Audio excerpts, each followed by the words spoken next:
میں آپ سب لوگوں کو خوش آمدید کہتا ہوں کہ آپ لوگ تشریف لائے اور پاکستان سے اپنی محبت کا ہر انداز سے آپ محبت کا اظہار کرتے رہے ہیں اور کرتے رہیں گے۔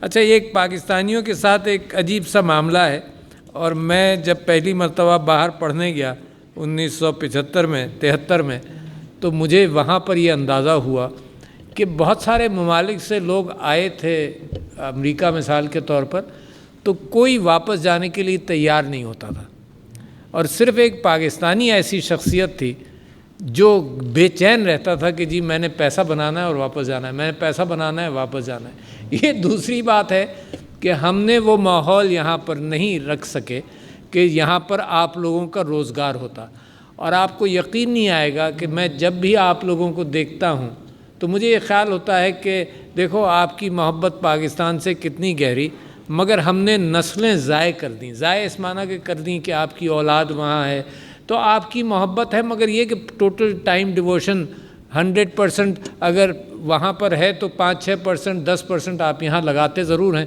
یہ محبت کی وجہ سے لگاتے ہیں۔ تو یہ جب پاکستانی باہر جاتا ہے تو میں ایک سٹیٹمنٹ دیتا ہوں اور دے رہا ہوں آپ کو بھی، کہ اس کو وطن کے ساتھ جو محبت ہے اس کے بہت سارے عناصر ہیں، اور بڑے عجیب سے عناصر ہیں۔ یعنی لوگ یہ سمجھیں کہ وطن سے مذہب کی وجہ سے محبت ہے، تو میں سمجھتا ہوں کہ مذہب تو دنیا میں ہر جگہ، بلکہ اسلام کے اندر تو یہ کہا ہی جاتا ہے کہ جاؤ اپنا مذہب پھیلاؤ، تو مذہب کی وجہ سے یہ محبت نہیں، ورنہ وہ پاکستانی باہر جائے اور مذہب سے محبت ہے تو وہ مکہ اور مدینہ میں جا کر سیٹل ہو جائے۔ تو یہ پاکستانی کا جذبہ کیوں ہے؟ دوسری بات پھر یہ کہ یہ پاکستان کی فکر بھی کرتے ہیں، سارے اپنے تعلقات کو برقرار رکھتے ہیں، اور ایک پیٹریوٹزم پاکستان کے ساتھ ہے، میں اس کو بھی مانتا ہوں، مگر کتنا بڑا عنصر ہے یہ میں اس کو بھی وزن دیتا ہوں، مگر اس سے کہیں زیادہ اس بات کو وزن دیتا ہوں کہ آپ کی محبت جو پاکستان سے ہے وہ یہاں کے خوبصورت معاشرے کی وجہ سے ہے، جو یہاں ماں باپ کی عزت ہوتی ہے، یہی آپ اپنی اولاد کو سکھانا چاہتے ہیں، جو آپ لوگوں نے اپنے ماں باپ کی خدمت کی ہوئی ہوتی ہے یہی آپ اپنی اولاد کو سکھانا چاہتے ہیں، اور یہی چاہتے ہیں۔ ہر پاکستانی وہاں بے چین ہوتا ہے، پہلے اس عمر میں ہوتا ہے کہ جب بچے چھوٹے ہوتے ہیں تو وہ کہتا ہے کہ ان کی پرورش میں پاکستان میں کروں گا، جب مجبوراً یہاں روزی نہیں ملتی وہیں رہ جاتا ہے تو پھر اس کی کوشش رہتی ہے کہ یار کم سے کم پاکستان کے ساتھ لنک رہے، پاکستان میں ہر سال نہیں تو ہر دوسرے سال چلا جاؤں، بچوں کو ایکسپوز کروں، اب ان کے رشتہ داروں کے ساتھ ان کو دکھاؤں کہ محبتیں ہوتی کیا ہیں۔ جو وہاں کی دنیا ہے وہاں تو سکھایا ہی جاتا ہے کہ بھئی تم اپنا کام بی سیلفش اباؤٹ اٹ، کسی کی زیادہ مدد کرنے کی ضرورت نہیں ہے، کسی کے زیادہ معاملات میں بھی گھسنے کی ضرورت نہیں ہے، اپنے سے تعلق رکھو۔ یہ آپ کا مذہب ہے، آپ کا ملک ہے جہاں پر یہ محبتیں ہیں۔ تو یہ جب اوورسیز پاکستانیز کا دل پاکستان کے لیے تڑپتا ہے تو ہم سمجھتے ہیں کہ یہ وہ تعلق ہے جس کے لیے میں نے بھی کوشش کی، اور شاید 2008 سے میں سپریم کورٹ میں as a secretary general of Pakistan Tehreek انصاف سپریم کورٹ میں تھا کہ ہر حکومت کے پرائم منسٹر یا پریزیڈنٹ خاص طور پر انگلینڈ جا کر یہ ضرور کہا کرتے تھے کہ بھئی تمہیں رائٹ ٹو ووٹ ملنا چاہیے۔ یہ 95 سے میں خبریں نکال کر میں نے کورٹ میں سبمٹ کی کہ جی یہ وعدہ ہر صدر اور ہر پرائم منسٹر نے اور بہت سارے منسٹرز نے جا کر کیا، مگر ابھی تک ہوا نہیں۔ تو آہستہ آہستہ یہ میچور، آپ جانتے ہیں پاکستان کے اندر ٹائم لگتا ہے ان ساری باتوں کے اندر، اور یہ میچور ہوا، اور پھر اسمبلی کے اندر بھی ہم اس کو پش کرتے رہے کہ کیا طریقہ ہو۔ تو میں آپ کو ان خلاصہ بتانا اس لیے چاہتا ہوں کہ اس بات کا غالب امکان ہے کہ آپ کے ووٹنگ کا نظام بن جائے اور تیار ہو جائے۔ خلاصہ یہ تھا کہ جب نیشنل اسمبلی کی کمیٹی بنی الیکٹرل ریفارمز کے اندر تو اس کا میں نے چیئر کیا 3 چیزوں کو، electronic voting machines, overseas Pakistanis voting and digital identification of a voter. اور ہم فلپائنز بھی گئے اور اپوزیشن کے لوگ بھی میرے ساتھ تھے، اس وقت حکومت کے لوگ تھے وہ بھی اور اپوزیشن کے لوگ بھی ساتھ گئے، ہم دیکھ کر آئے۔ اچھا یہ بات طے تھی اور یہ بات طے ہے، لوگوں نے ہم سے یہ کہا کہ پوسٹل ووٹنگ ہو سکتی ہے، مطلب چلا جائے ووٹ اور واپس آ جائے. اس میں خرچہ تو ہوگا، مگر یہ کہ جو ووٹ ڈالنا چاہتے ہیں تو حکومت ہی شیئر کرے گی، مگر یہ ہو سکتا ہے. تو پھر اس کا کاؤنٹر یہ تھا کہ میرے بھائی جو مڈل ایسٹ کے اندر ہیں، جو اوورسیز پاکستانی مڈل ایسٹ کے اندر ہیں، وہاں گھر تک کا کوئی پوسٹل نظام نہیں ہے. وہاں جو ایمپلائر ہے اس کے پاس اگر 2000 انویلپس چلے جائیں گے تو اس کو کیا پڑی ہوئی ہے کہ وہ جناب ہر ایک کو بانٹتا پھرے کہ بھئی تم جلدی سے جواب دے دو، یہ تمہارا ووٹ ہے، دے یا نہ دے. تو لہٰذا کیونکہ پوسٹل نظام نہیں ہے تو پوسٹ کا سلسلہ ہو نہیں سکتا، نمبر 1. نمبر 2، پھر یہ کہا گیا کہ بھئی ایمبیسیز میں کرا لیتے ہیں. اچھا، ایمبیسیز میں بھی آپ تصور کیجئے کہ ووٹ ڈالنے کے لیے پاکستان کے اندر تو ہم یہ اہتمام کر رہے ہیں کہ 1 کلومیٹر سے زیادہ دور پولنگ اسٹیشن نہ ہو، کہ لوگ پیدل جا سکیں، ٹرانسپورٹ کی بھی ضرورت نہ پڑے. اور وہاں ہم یہ کہہ رہے ہیں کہ 400 میل تم ہوائی جہاز میں آؤ یا گاڑی میں سفر کر کے آؤ اور ووٹ دو، نمبر 1. نمبر 2، آپ یہ تصور کر لیے کہ اگر آپ سعودی عرب میں ہیں تو ریاض میں یا جدہ میں 20,000 آدمی لائن میں لگ جائیں. وہاں کی حکومت بھی اس بات کی اجازت نہیں دے گی ہیں کہ 20,000 لوگ، کیا لا اینڈ آرڈر، اس کی ذمہ داری کیوں؟ بھئی الیکشن آپ کا ہے، اس کے کھاتے میں آپ کیوں ڈال رہے ہیں؟ یا دبئی کے اندر آپ تصور کریں کہ 40-50,000 لوگ لائنوں میں لگ گئے، اور پھر ایسی لائنیں جس کے اندر لڑائی کا بھی امکان ہے. اور میں آپ لوگوں کو یاد دلا رہا ہوں صرف، جہانگیر صاحب میرے دوست، مجھ سے اسکول میں بھی سینئر ہوتے تھے، جب تو شرارتی تھے، اب نہیں ہیں. اب بھی ہے. اچھا، میرے بڑے عزیز دوست ہیں، میرا ان کا مذاق بھی ہے. تو جب یہ اوورسیز پاکستانیز کی پاکستان تحریک انصاف کے اندر ووٹنگ ہوتی تھی تو آپ یقین جانیے بہت لڑائیاں ہوتی تھیں. فزیکل ووٹنگ جب ہوتی تھی، لڑائیاں کیوں ہوتی تھی؟ بھئی اس کا پینل بیٹھا ہوا ہے، اس کا پینل بیٹھا ہوا ہے، یہ آبجیکشن کرنے والے ہیں، بہت لڑائیاں ہوتی تھیں. تو ہم نے وہاں پر الیکٹرانک ووٹنگ، اب مجھے نام بھی یاد نہیں رہا، جس کو ہم نے شروع کیا تو لڑائیاں ختم ہو گئی. یہ ضرور رہا کہ لوگوں نے کہا کہ جی اس نے فہرست لمبی بنا لی، جو یہاں بھی ہوتا ہے کہ بھئی ووٹرز کا اندراج کر لیا، یہ کر لیا، وہ کر لیا، پیسے دے کر یہ ہو گیا، مگر یہ کہ لڑائیاں ختم ہو گئی، ٹروتھ ان ووٹنگ بالکل کلیئر ہو گیا. تو ان چیزوں کو مد نظر رکھتے ہوئے ہم اس نتیجے پہنچے، اور اسمبلی 2013 سے 18 تک جو تھی اس نے انٹرنیٹ ووٹنگ کا ایک تجربہ بھی کیا جو کامیاب ہوا. اچھا، اب معاملہ پھر عدالت کے اندر گیا کہ بھائی بالکل کلیئر ہے، جب پاکستانی کو ووٹ دینے کا حق ہے تو اوورسیز پاکستانیز کیسے نکل سکتا ہے اس میں سے؟ خاص طور پر جن کی ڈوئل نیشنلٹی ہے وہ کیسے نکل سکتے ہیں؟ جو ہمارے بھائی مزدور کام کرنے گئے ہیں ان کو کیسے ہم اس سے نکال سکتے ہیں؟ تو لہٰذا کورٹ کے اندر ثاقب نثار صاحب کی شاید کورٹ تھی، وہاں پر لوگوں نے کھڑے ہو کر کہا کہ جی یہ سب جو ہے یہ ہیکنگ ہو جائے گی اور یہ ہو جائے گا اور وہ ہو جائے گا. تو میں نے چیف جسٹس صاحب سے یہ کہا کہ جناب، میں نے اپنے جیب میں سے ٹیلی فون نکال کر ان کو دکھایا، 2018 کی بات ہے، شاید جنوری کی. میں نے ان سے کہا کہ جناب یہ ٹیلی فون ہے، ڈیجیٹل طریقے سے دنیا کے اندر پیسہ ٹرانسفر ہوتا ہے، تو آپ کے انداز میں نے چیف جسٹس صاحب سے پوچھا کہ آپ کے انداز میں کتنا پیسہ روزانہ ٹرانسفر ہوتا ہوگا؟ تو انہوں نے کہا 10, 20, 30 بلین ڈالر. تو اس دن کے، اس زمانے کے فگرز تھے کہ $5 trillion are exchange every day on digital platforms. اب بڑھ گیا ہوگا. تو میں نے کہا یار پیسے کے معاملے میں تو اتنی ریلائبلٹی ہے اور ووٹ کے معاملے میں گھبرا رہے ہیں. بھئی ووٹ کے اندر گڑبڑ ہونے کا اتنا ہی امکان ہے اور بہت کم امکان ہے جتنا مانیٹری ہوتا ہے. پیسے میں زیادہ امکان ہے وہ پیسہ گڑبڑ کرنے کا، لالچ بڑی ہے. ووٹنگ کے اندر تو کوئی بھی لالچ نہیں ہے. پھر رسک کو ایویلویٹ کرنا ہو تو اس سے کہیں زیادہ امکان ہے کہ جس جہاز میں آپ سفر کریں وہ کریش کر جائے اسٹیٹسٹیکلی، مگر آپ نے جہاز میں بیٹھنا تو نہیں چھوڑا. تو لہٰذا یہ منطق we can prevent that from happening, مگر ریزسٹنس ابھی بھی ہے، مگر امکان ہے کہ اوورسیز ووٹنگ ہو جائے گی. لہٰذا اب اس کے طریقہ کار آپ کو بتا دوں، اس سے اچھا موقع نہیں ملے گا. طریقہ کار اس کا بڑا سمپل سا ہے، اور وہ یہ ہے کہ 2013 سے پہلے جو لوگ پاکستان میں تھے وہ جانتے ہیں 2013 کے الیکشنز تک ہمیں مصیبت پڑی ہوئی ہوتی تھی کہ گلی گلی ہم جاتے تھے کہ بھئی تمہارا نام ووٹر لسٹ میں ہے یا نہیں ہے، اندراج کراؤ. ہمیں لوگ کہتے تھے لوگوں نے جعلی اندراجات کراوے ہیں، ہمیں لوگ کہتے تھے کہ یار اصل پارٹی تو وہ ہے جو اپنے ووٹر یہاں اندراج کرا کر بڑھا لیتی ہے۔ اچھا ہم سیدھے سادھے لوگ الیکشن فیئرلی لڑنے والے لوگ ہیں تو مصیبت ہوگی۔ تو ہم 2013 سے 18 تک اسمبلی کے اندر میں نے یہ انسسٹ کیا کہ جی ووٹر کا اندراج آئی ڈی کارڈ کے ساتھ آٹومیٹک ہے، یہ طے ہو گیا۔ پھر 2018 کے الیکشن میں یہ بھی رہا کہ الیکشن کمیشن نے کہا جی تیسرا پتہ بھی ہوگا، ایک آپ کا پرماننٹ ایڈریس، ایک آپ کا ٹیمپرری ایڈریس اور تیسرا پتہ۔ تو اسی کے اندر ایک سنسیٹ کلاز ہم نے ڈالا کہ جی یہ تیسرا پتہ صرف 2018 تک ہے اور 2023 کے اندر صرف 2 ہی پتے ہوں گے۔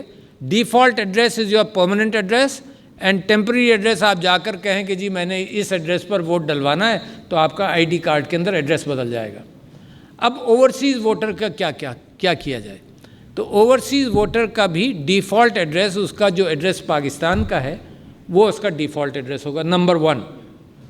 اچھا مگر فرض کیجئے you are a worker in the middle east اور آپ 4 مہینے 6 مہینے پہلے گئے ہیں، تو آپ کو حکومت پاکستان کو یا الیکشن کمیشن کو کیسے پتہ چلے کہ یو وانٹ ٹو ووٹ؟ تو لہٰذا آپ الیکشن کمیشن آف پاکستان کو نادرا کے پلیٹ فارم کے ذریعے آپ اطلاع دیں گے کہ آئی وانٹ ٹو ووٹ، میں باہر کام کرتا ہوں، میرا نائکاپ یہ ہے یا میرا CNIC یہ ہے، 2 ہی ایک ہی چیز ہیں، ہے نا۔ پاسپورٹ ہم نے ہٹا لیا اس کیلکولیشن سے، اب تک جو ریکمنڈیشنز دی ہیں پاسپورٹ ہٹا لیا، آئیدر آف دیز آئیڈینٹیفیکیشنز آپ دیں گے اور آپ کہیں گے کہ جی میرا ووٹ جو ہے میں باہر سے کروں گا، تو لہٰذا یہاں کی لسٹ میں وہ گرے آؤٹ ہو جائے گا۔ گرے آؤٹ کیوں ہوگا کہ فرض کیجئے کوئی بھائی ہمارا واپس آتا ہے، وہ کہتا ہے جی میں نے تو یہاں ووٹ دینا ہے، میرا نام کیوں نہیں ہے؟ اگر یہاں سے کاٹ دیں تو ایک ہنگامہ ہوگا، پولنگ اسٹیشن پر بھی میرا نام کیوں نکل گیا، تو وہاں پر وہ گریڈ آؤٹ ہوگا کہ آپ نے ووٹ باہر سے ہی کرنا ہے، یو آپٹیڈ فار دیٹ۔ اچھا یہ کام میری خواہش یہ تھی کہ یہ کام اب اپریل مئی سے شروع ہو جاتا، آپ کی رجسٹریشن کا کام، کہ آپ کیونکہ بڑا ٹائم لگتا ہے لوگوں کو تیار کرنا کہ بھائی تم اپنا رجسٹریشن کرا لو، آسان کام نہیں ہوتا۔ جو لوگ کسی پارٹی کے وفادار ہیں وہ تو جلدی کر لیں گے، مگر 80 لاکھ لوگوں کو آپ نے تیار کرنا ہے کہ پاکستان کے لیے ووٹنگ کے لیے تیار ہو جاؤ۔ تو پہلا سٹیپ از یور رجسٹریشن۔ اس کے لیے ہم نے سوچا یہ ہے، حکومت یہ کام کرے گی کہ ایئرپورٹس پر کیوسک بنائے گی اور 1 سال پہلے سے ہی رجسٹریشن شروع ہو سکتی ہے، ووٹنگ آخری کچھ دنوں میں ہوگی۔ اور یہ بھی طے پایا تھا الیکشن کمیشن آف پاکستان اگر اس اعتبار سے منظوری کر لے بڑے ڈسکشن کے بعد کہ اوورسیز ووٹنگ کے لیے ٹو اوائڈ ہیکنگ جو ونڈو ہوگی وہ 1 دن کی نہیں ہوگی کہ سسٹم اگر ڈاؤن ہو تو ریکور ہو جائے، 3 یا 4 دن کی ہوگی۔ یہ بھی کہا گیا کہ 15 دن کی رکھو، یہ بھی پھر ہو سکتا تھا، مگر یہ کہا کہ 15 دن رکھیں گے تو زیادہ امکان اٹیکس کا ہوگا، 3 یا 4 دن شوڈ بی گڈ انف۔ تو ایوری تھنگ از ریڈی۔ اور میرے دوست جو پاکستان تحریک انصاف میری پارٹی جو تھی، اب تو یہاں آ کر میں نے عہد اٹھایا ہے کہ آئی ول بی نیوٹرل، مگر نیوٹرلٹی میری چوری میں نہیں ہے، جو چور ہیں وہ چور ہیں۔ کسی کی ہو سکتی ہے نیوٹرلٹی چوری میں؟ ہے نہیں ہو سکتی۔ تو میری نیوٹرلٹی پاکستان کے ساتھ ان ساری چیزوں کے ساتھ وابستہ ہے۔ تو ہم نے پاکستان تحریک انصاف کے اندر ذرا سوچیں، تصور کریں یار کہ آپ کی پارٹی جو تھی وہ کتنی آگے تھی۔ 2011 اور 12 میں ہم نے ٹیلی فون پر ووٹنگ کرائی، 2011-12 35 لاکھ لوگوں نے ووٹ دیا اور کوئی شکایت نہیں ہوئی۔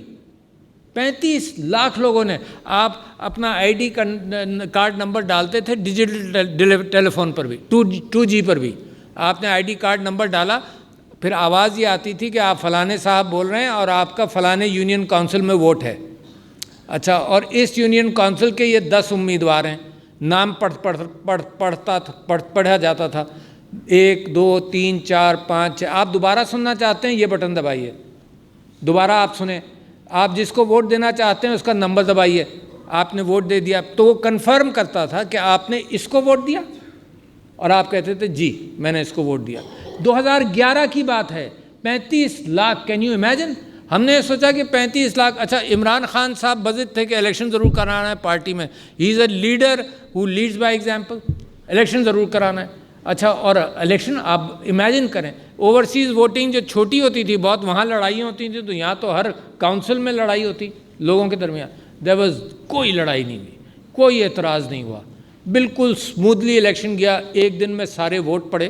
تو میں سمجھتا ہوں کہ 2011 کی بات کر رہا ہوں، تو پی ٹی آئی نے اس معاملے کو لیڈ کیا، مگر ایک بلاک ہے، ٹیکنالوجیکل گیپ ہے between decision makers and new knowledge of I T. ایک ٹیکنالوجیکل گیپ ہے، یعنی یہ گیپ کا میں صبح بھی ذکر کر رہا تھا کہ وہ ٹیکنالوجیکل گیپ یہ ہے کہ یوٹیوب اگر پسند نہیں آیا تو بین کر دو. اچھا، یہ معلوم نہیں ہے کہ یار یوٹیوب بھی آج کل کا سوشل میڈیا پانی کی طرح ہے، ہر کریک میں سے نکل کر آ جاتا ہے. تو لہٰذا یہ میں سمجھتا ہوں کہ ووٹنگ انشاءاللہ اوورسیز پاکستانیز کی ضرور ہوگی. یہ میں سمجھتا تھا یہ اچھا موقع ہے کہ تفصیل سے آپ کو بتا دوں. دوسرے یہ کہ میں یہ سمجھتا ہوں کہ آپ کو سب سے زیادہ اندازہ ہوتا ہے اوورسیز پاکستانیز کو کہ ملک کے حالات کے اعتبار سے سچ کیا ہے. مہنگائی کے اعتبار سے جو یہاں مشکل پڑی ہوئی ہے لوگوں کو، آپ واقف ہیں کہ دنیا کی مہنگائی ہم نے انہیرٹ کر لی، اور دنیا میں اس کا اندازہ ہے، ہمارے ہاں کم، کیونکہ ہمارے ہاں ہر چیز کا الزام حکومت پاکستان پر رہے گا. مہنگائی کا معاملہ آپ جانتے ہیں واٹ از ہیپننگ. اس کے ساتھ ساتھ ایک اور چیز ہے جو اوورسیز پاکستانیز کو بڑا ہٹ کرتی ہے، وہ یہ کہ آپ کے ملک کے متعلق ایک ڈگنیفائڈ اس کا امیج ہونا چاہیے، ڈگنیفائڈ، کہ یہ ویسل سٹیٹ نہیں ہے، یہ کسی کے غلام نہیں ہے. اور ہم نے جب پاکستان تحریک انصاف کی بنیاد ڈالی تھی 1996 کے اندر، تو 2-3 دن کی ایک ریٹریٹ ہوئی تھی جس کے اندر سے یہ طے کیا کہ what should be the vision of Pakistan Tehreek Insaf. وہ ویژن سٹیٹمنٹ یہ تھا کہ اسلامک ویلفیئر اسٹیٹ، 3 الفاظ، اور تینوں الفاظ کو ڈیفائن کیا تھا. ویلفیئر آپ جانتے ہیں، احساس پروگرام جس انداز سے شروع ہوا، یہ ویلفیئر اپروچ تھی. اسلامک کے اعتبار سے ریاست مدینہ ہے نا، یہ ویژن، اور اسٹیٹ کے حوالے سے کہ ایک ڈگنیفائڈ کنٹری ہے نا، جس کی عزت ہو، جس کے متعلق یہ نہ کہا جائے کہ یہ ادھر اور یہ ادھر، اور جو حکم ملے اسے حکم کے اعتبار سے ہم اعتبار کریں. تو اوورسیز پاکستانی اس سلسلے میں بڑا حساس ہے. 2 اور چیزیں میں آپ سے کہنا چاہتا ہوں بیفور کلوزنگ اپ. جب میں وزٹ کرتا تھا سیکرٹری جنرل امریکہ، یورپ اور انگلینڈ اور مختلف ممالک میں، تو میں لوگوں سے یہ کہتا تھا کہ دیکھیں، ایک تو یہ کہ آپ فنڈز بھیجتے ہیں، پاکستان جو کماتے ہیں وہ بھیجتے ہیں یہاں، اپنے خاندان کے لیے بھیجتے ہیں، یہ بڑا اچھا کرتے ہیں، یہ پاکستان کی ضرورت ہے. آپ جانتے ہیں ٹریڈ گیپ جو ہے اس کو، یہ اگر $20 بلین پر منتھ نہیں آئے تو وہ ٹریڈ گیپ بہت بڑھ جاتا ہے. مگر دوسری بات میں آپ سے یہ کہنا چاہتا ہوں کہ ہمیں آپ کے اسکل سیٹس کی ضرورت ہے. یہ بڑی اپیل ہے میری آپ سے. آپ نے نظام دیکھا ہے، فنکشنل نظام دیکھا ہے باہر کی دنیا میں. ہم یہ چاہتے ہیں کہ وہ فنکشنل نظام آپ پاکستان کی مدد کریں اس فنکشنل نظام کو اسٹیبلش کرنے میں. جو اسکل سیٹس آپ نے ایکوائر کیا ہے، مثال کے طور پر جو چائنیز ڈائسپورا تھا اس نے چائنا کی ری میکنگ کے اندر بڑا حصہ لیا. جو انڈین ڈائسپورا ہے وہ انڈیا کی ری میکنگ میں بڑا حصہ لے رہا ہے. تو ہم سمجھتے یہ ہیں، میری آپ سے اپیل یہ ہے کہ جو آپ نے سیکھا وہ اسکل سیٹس یہاں لگائیں. پھر تیسری بات یہ کہ وہ اسکل سیٹس کے اعتبار سے آپ کو ریوارڈ بھی ملے گا. یہ ایسی جگہ ہے جو میں باہر ہمیشہ لوگوں کو کہتا تھا کہ تم اپنا علم کا نلکا اگر اس سمندر میں کھولو گے جو مغرب کا ہے تو وہاں پتہ نہیں چلتا، مگر یہاں تم اس زمین پر جس میں قطرہ قطرہ اہمیت رکھتا ہے وہاں پر آ کر اپنے علم کا نلکا کھولو گے تو لوگ یہاں پر بڑی دعائیں دیں گے. پھر ایک اور چیز میں آپ سے گزارش کرنا چاہتا ہوں، دیکھو یہ زندگی جتنی بھی لمبی ہے، آپ کسی مقصد سے آپ کا یہاں آنا اور اس میں پارٹیسپیٹ کرنا یہ بتاتا ہے کہ آپ کا ذہنی لگاؤ ہے اس بات سے کہ پاکستان کے حالات بہتر ہوں. اب دنیا چھوٹی ہوگی، میں تو 2008-9 کی آپ کو باتیں بتاتا ہوں جو یو کے میں اور امریکہ میں کہتا تھا کہ دنیا چھوٹی ہو گئی ہے. آپ جہاں رہتے ہیں اس علاقے کی مالکی کریں، وہاں مینٹورنگ کریں یوتھ کی، وہاں کے کار خیر کے اندر حصہ لیں، وہاں کے اسکولوں کی فکر کر لیں. اور یہ زیادہ مشکل کام نہیں ہے، جتنا آپ کر سکتے ہیں. میں تو اس سے زیادہ کہہ بھی نہیں رہا ہوں کہ آپ سارا وقت اس میں گزار دیں. میں تو صرف اتنا کہہ رہا ہوں کہ وہاں پر اس کی فلاح کے اندر آپ حصہ لیں. اور آخری بات یہ کہ وہاں رہ کر آپ وہاں کے پولیٹیکل انڈرسٹینڈنگ آف پاکستان کے اندر اپنا رول پلے کیجیے. ہم نے بڑی کلیئرٹی کے ساتھ ایز اے سیکرٹری جنرل، پہلا ایک زمانہ تھا کہ جی کسی کو پیسے، پارٹی کو پیسے دینے ہیں تو اس کو دے دیا کہ بھائی $2000 پاکستانی روپیز میں دے دینا. ہم نے کہا کہ ڈسپلن پارٹی یہ نہیں کرے گی، تو ہم نے اس کو رجسٹر کیا USA کے اندر لمیٹڈ لائبلی کمپنی کے اعتبار سے، شاید 301C یا 501C چیپٹر تھا، اس کے اندر اس کو رجسٹر کیا. سارا پیسہ آفیشلی آیا اور ساتھ ساتھ آپ رجسٹر ہو گئے ایز اے لابی آلسو. اگر آپ رجسٹر ہو جائیں as a lobby in the US تو اس کا مطلب یہ ہے کہ پھر آپ لابی بھی کر سکتے ہیں سینیٹرز کے ساتھ اور کانگریس مین کے ساتھ، کیونکہ انٹرنیشنل ریلیشنز میں پاکستان کی لابیز، آپ وہاں کی سیاست میں حصہ لیں، وہاں کے الیکشنز کے اندر آپ حصہ لیں، وہاں پر لابی کریں پاکستان کے متعلق، اور وہاں تو سسٹم بڑا ڈیولپڈ اور اچھا ہے. یہی بات میں UK کے لوگوں کو کہنا چاہتا ہوں، یورپ کے لوگوں کے اندر، کہ برسلز کے اندر اور لنڈن کے اندر ان ممالک کا انفلوئنس ہے دنیا کے معاملات پر، اور ان ممالک کی پاکستان کے حوالے سے جو مس انڈرسٹینڈنگز ہیں وہ آپ ہی لوگ دور کر سکتے ہیں.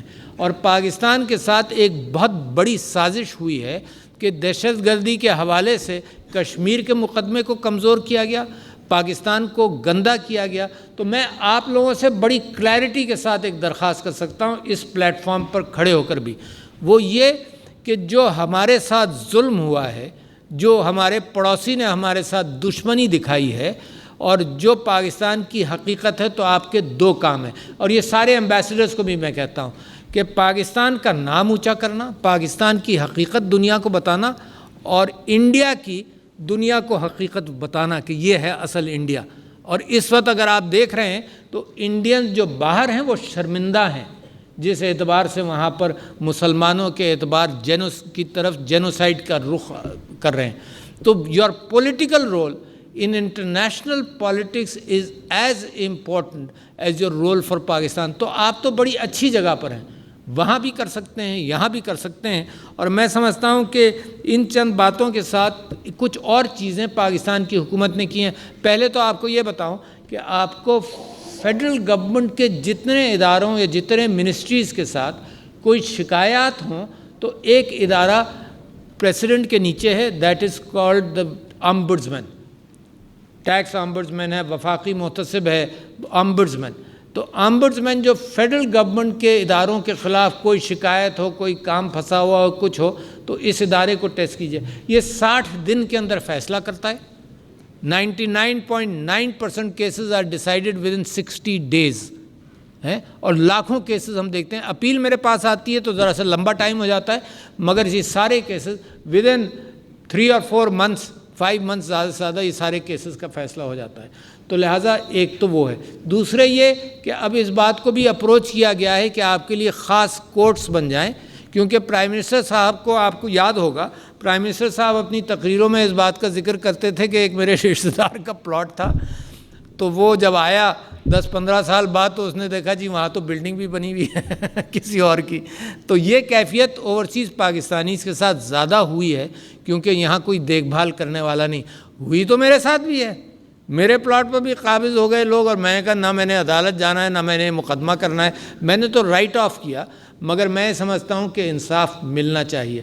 یہی آپ کا انوالومنٹ روشن ڈیجیٹل اکاؤنٹس کے حوالے سے، تو ساری پارٹیسپیشن پاکستان کے اندر یہ حکومت ایز آف ڈوئنگ بزنس کر رہی ہے. اور میں آپ کو یہ بتا دوں کہ مثال کے طور پر میں ہر مہینے ہمارے سلیکان ویلی کے IT ڈائسپورا کے ساتھ بیٹھتا ہوں، رات کو 8 بجے سے کبھی 9-10 بج جاتے ہیں، کبھی 11 بج جاتے ہیں، اور یہاں پر منسٹرز بیٹھتے ہیں، اور ہر چیز کو وہاں سے ایمبیسڈر بیٹھتے ہیں، اور وہاں سے جو ہمارے $500 ملین پلس کا ڈائسپورا ہے وہ سب بیٹھتا ہے کہ پاکستان کو IT کے اندر کہاں لے جائیں. تو ریئل ہینڈز آن اوورسیز کے لیے ایز آف ڈوئنگ بزنس کا اہتمام کر رہے ہیں. بہت بڑا پرانا انرشیا ہے، بہت بڑا پرانا بیک لاگ ہے چیزوں کا، مگر اگر میری اور آپ کی سوچ کلیئر رہے، میرا اور آپ کا ویژن پاکستان کے اعتبار سے کلیئر رہے، تو کوئی طاقت دنیا کی پاکستان کو آگے بڑھنے سے نہیں روک سکتی. یہ میرا کنوکشن ہے. بہت شکریہ، السلام علیکم۔